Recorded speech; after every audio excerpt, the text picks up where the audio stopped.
Hello नमस्कार सत श्री अकाल अस्सलाम वालेकुम। कैसे हैं जनाब? तो इस टाइम आप भारत के मीडिया और सोशल मीडिया में एक खबर बहुत बढ़ चढ़ कर देख रहे होंगे कि तारिक रहमान खालिदा जिया के बेटे 17 साल बाद बांग्लादेश वापसी कर चुके हैं अपनी अहलिया जुबैदा के साथ, साइना अपनी बेटी के साथ और अपनी एक प्यारी बिल्ली के साथ 17 साल बाद उनकी एंट्री हो गई है। इस टाइम आपको भारत का मीडिया और सोशल मीडिया इसको एक हीरोज वेलकम की तरह दिखा रहा है।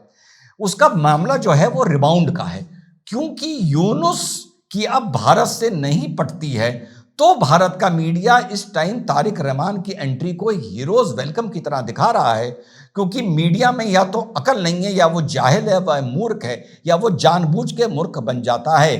तारिक रहमान का इतिहास जानना हम लोगों के लिए बहुत जरूरी है। तारिक रहमान को हमेशा खालिदा जिया के बेटे के रूप में जाना और पहचाना जाता है, लेकिन जनरल जिया उर रहमान के बेटे के रूप में कम लोग इनको जानते हैं। जनरल जिया उर रहमान वो शख्स था जब सन 71 में ईस्ट पाकिस्तान बांग्लादेश बनता है, तो जिया उर रहमान वॉज द पर्सन जिसने उस लिबरेशन को अनाउंस किया था कि अब ईस्ट पाकिस्तान नहीं है और अब ये बांग्लादेश बन चुका है। 1975 आते आते शेख मुजीबुर रहमान का असैसिनेशन होता है, पूरी फैमिली वहां पर मार दी जाती है। शेख हसीना बांग्लादेश में नहीं थी, इस मारे वो बच जाती हैं। उसके बाद उस असैसिनेशन के बाद बांग्लादेश में अस्थिरता आती है। जो जनरल जियाउर रहमान थे, ये उस टाइम तक प्रमोट होते होते chief of the Bangladesh army staff तक पहुंच जाते हैं। फिर एक ये सॉफ्ट कू करते हैं, 1977 आते आते रिफरेंडम करते हैं और वहां के एक लेजिटिमेट प्रेसिडेंट बांग्लादेश के बन जाते हैं। 1978 में बांग्लादेश नेशनल पार्टी का गठन होता है। 1981 में जनरल जियाउर रहमान को भी असैसिनेट कर दिया जाता है। उसके बाद खालिदा जिया राजनीति में आती हैं। तो आज जो तारिक रहमान की इस एंट्री को हीरोज वेलकम की तरह दिखा रहे हैं, थोड़ा सा इतिहास समझ लीजिए। जैसे यूनुस को यहां पर भेजा गया प्लांट करके कि तुम जाओ और हमारे पपेट बनकर रहोगे, और यहां पर यूनुस फ्लॉप या फेल होता नजर आ रहा है, क्योंकि जमात और कट्टरवादी इतने मजबूत हो गए हैं। कभी यूनिवर्सिटी में तोड़फोड़ हो रही है, कभी कुछ हो रहा है, तो यूनुस फंसता नजर आ रहा है। तो यूनुस क्योंकि कट्टरवादियों को रेन इन करने में, अपने साथ जोड़ के चलने में, एंटी भारत करने में नाकामयाब नजर आ रहा है, इसलिए अब पश्चिम ने तारिक रहमान को साथियों 17 साल बाद भेजा है कि तुम्हारा जो पॉलिटिकल एक्सपीरियंस है वो यूनुस से बहुत ज्यादा है, वहां जाके सब चीज सेट करो। जितने भी कट्टरवादी हैं उनको सेट करो, खत्म ना करो, उनको सेट करो, ताकि बांग्लादेश को स्टेबलाइज करने के बाद, चुनाव के बाद हम तुम्हारी सरकार को अपने हिसाब से इस्तेमाल कर सकें और कहो भारत के खिलाफ इस्तेमाल कर सकें। क्योंकि खालिदा जिया और शेख हसीना में हमेशा से जो अनबन रही है वो प्रो इंडिया और एंटी इंडिया की रही है। और खालिदा जिया के शौहर जो इनका जो कंसेप्ट था वो ये कंसेप्ट था कि 1975 के बाद जब इन्होंने 77 आते आते बांग्लादेश के ये राष्ट्रपति बने, तो प्रो भारत स्टैंड से हटकर ये वो पहले आदमी थे, तारिक रहमान के अब्बा हजूर, जो प्रो चाइना की तरफ बांग्लादेश को लेके गए थे। फाइनली 2001 से लेके 2006 तक जो बांग्लादेश नेशनलिस्ट पार्टी थी, ये हरकतुल उल जिहाद के साथ और जमात उल मुजाहिदीन के साथ मिलके बांग्लादेश की सरकार से चलाती है।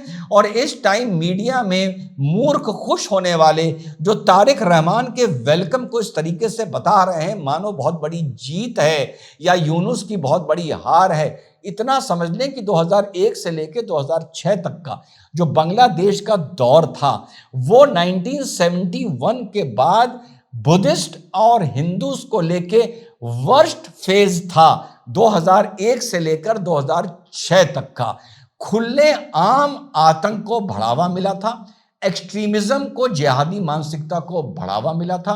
खुले आम वहां रैलीज में बॉम्ब ब्लास्ट होते थे। 2004 में शेख हसीना की रैली में एक बहुत बड़ा बॉम्ब ब्लास्ट हुआ था जिसमें 24 लोग मरे थे और 200 घायल हुए थे। उसी में the conspiracy to kill Sheikh Hasina के सिलसिले में तारिक रहमान को भी जेल में डाला गया था। 2008 आते आते इलाज के लिए एग्जाइल पर ये यूनाइटेड किंगडम भेजे गए। उसके बाद अब साथियों इनकी बांग्लादेश में एंट्री हो रही है। तो ये एंट्री किसी लिबरल नेता, प्रो इंडिया नेता, प्रो डेमोक्रेसी नेता के दौर की नहीं है, क्योंकि 2001 से लेकर 2006 तक जितने सिविल सोसाइटी असैसिनेशंस हुए थे, पॉलिटिकल असैसिनेशंस हुए थे और वहां की माइनॉरिटीज, बुद्धिस्ट और हिंदूज पे जुल्म हुए थे, उतने 1971 से लेकर 2000 तक नहीं हुए थे और 2008 से लेकर अब 2024 तक नहीं हुए थे। तो मीडिया में तारिक रहमान की एंट्री को हीरोज वेलकम दिखाने वालों समझ लो।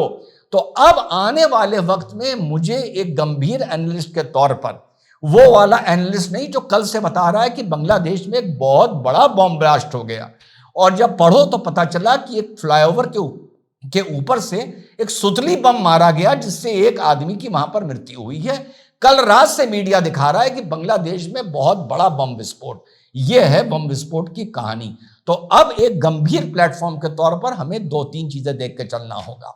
पहला, कि क्या तारिक रहमान 17 साल में बदल के आ रहा है और भारत के साथ ये अपने संबंध अच्छे करेगा, या तारिक रहमान एक बड़े कट्टरवादी, अनुभवी कट्टरवादी परिवार के साहबजादे के तौर पर यहां पश्चिमी देश भेज रहे हैं कि अब वहां कट्टरवाद यूनुस नहीं संभाल पाएगा, तुम जाकर वहां कट्टरवाद संभालो और देखो कि किस तरीके से बांग्लादेश के कट्टरवादियों को एक जगह, जनरल जिया की तरह एक जगह ठहराया या टिकाया जा सकता है, बांग्लादेश को एक स्टेबल किया जा सकता है, ताकि फिर बांग्लादेश को हम अपने हिसाब से यूज करें। तो आने वाले वक्त में यह देखना है कि रहमान भारत के फेवर में रहेगा या हमेशा की तरह एंटी इंडिया रहेगा। ध्यान रखिए, पॉलिटिकल फैमिली है और अनुभव है सरकार चलाने का। यह भी देखना है कि यूनुस अब बांग्लादेश छोड़ के भागता है नहीं भागता है, क्योंकि यूनुस भी उसी डगर पर चल रहा था जिस पर संभवतः आकर रहमान चलेगा। यूनुस को अनुभव नहीं था, वो संभाल नहीं पाया। देखना यह है कि रहमान आकर इसको संभाल सकता है नहीं समझ सकता है। लेकिन किंतु परंतु तारिक रहमान का बांग्लादेश आना फिलहाल इतिहास के हिसाब से, भविष्यवाणी नहीं कर रहा हूं, भारत के लिए कोई बड़ी खबर नहीं है। सिर्फ यह खुश होने की बात है मूर्खों की कि क्योंकि यूनुस शायद राइट टाइम हो जाए, इस मारे रहमान के आने पर लोग खुश हो रहे हैं। हकीकत यह है कि इनका फैमिली का इतिहास anti India, pro extremist, pro जिहादी और एंटी हिंदू रहा है। खालिदा जिया, जियाउर रहमान और तारिक रहमान की परिवार की बात कर रहा हूं। जय हिंद, वंदे मातरम, खुदा हाफिज।